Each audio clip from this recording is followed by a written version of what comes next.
Walk naman kami.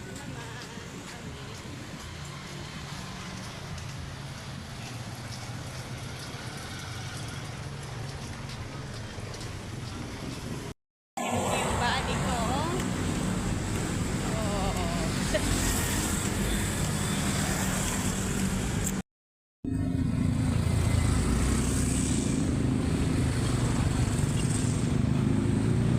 Lakad na ulit kami.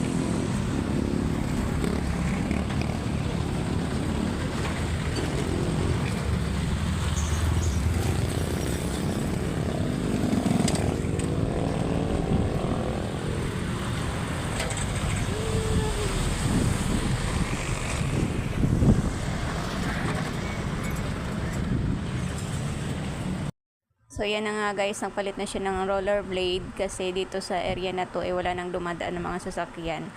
Kaya ayan, nauuna talaga siya kasi excited mag suot ng rollerblade niya. So yan lang guys, 5 AM pa lang kami umalis ng bahay. At yun ay excited siya mag rollerblade dito. So ayan yung bag na dala-dala ko, parang namamalengke lang no.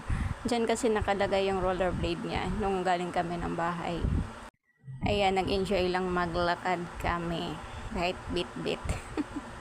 So ayan, ang role ng nanay. Let's go lang guys. Enjoy.